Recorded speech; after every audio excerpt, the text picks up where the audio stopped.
I'm your insulin pump, Peter the Pump. What's insulin?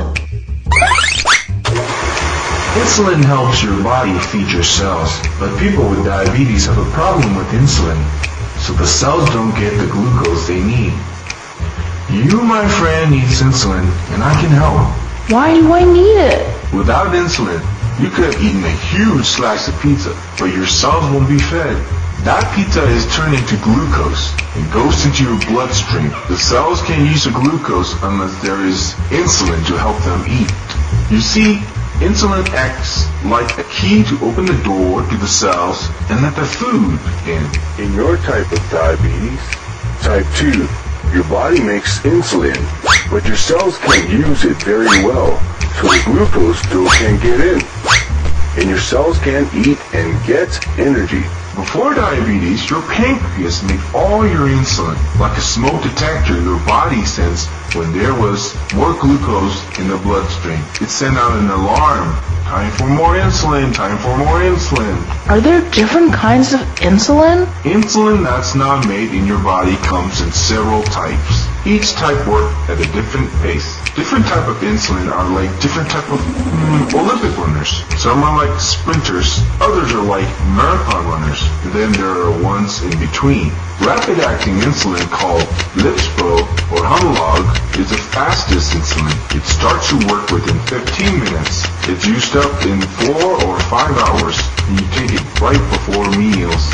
Short-acting, also called regular insulin, is also used around mealtime. It takes longer to work than rapid-acting insulin. It's taken about 30 to 45 minutes before eating. It can keep working for up to 6 hours. Rapid-acting and short-acting are both clear-colored. Two types of intermediate-acting insulin are NPH and Lent. They're mixed with the substance that makes the body absorb the insulin more slowly, which makes them cloudy.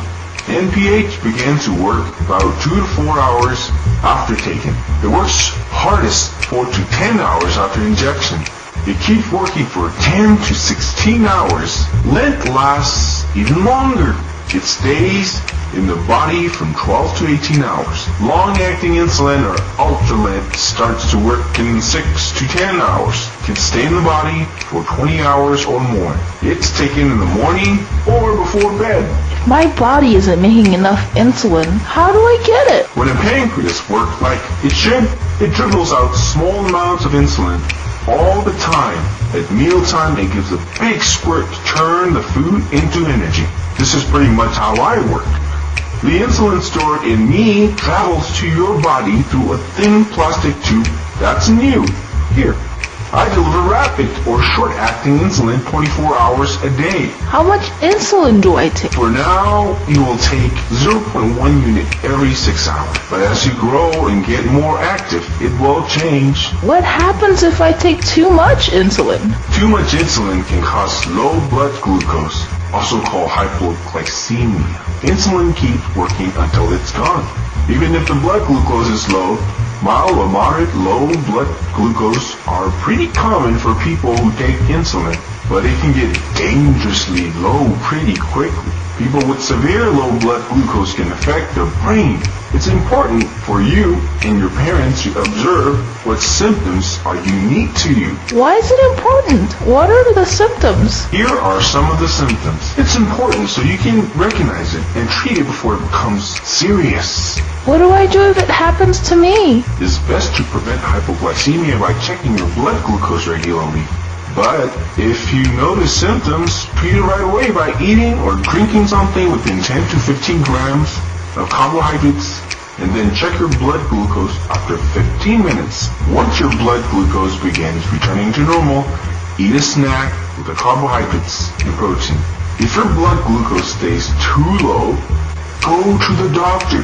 What happens if I don't take enough insulin? Too little insulin can cause high blood glucose or hyperglycemia. Everyone has it once in a while. It's a problem when you have high blood glucose a lot, or when the level is too high. Some symptoms are being thirsty, fatigue, weakness, going to the bathroom a lot, and blurry vision. It's best to prevent hyperglycemia by practicing good diabetes management. Learn to detect and treat it early before it gets worse. You can lower your blood glucose by exercising. Are insulin pumps the best way to get insulin? You may decide to use other insulin delivery methods at some point, like some of these. And scientists are working on new methods like patches, inhalers, and pills. Awesome!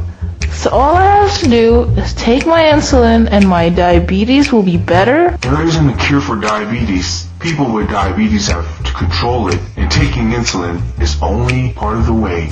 What you eat and staying active are just as important. It's really important for someone with diabetes to eat properly. Only eat when you're hungry. Eat just a little bit less every time you eat. Eat more slowly. Eat less fat and glucose. Exercising is just as important too.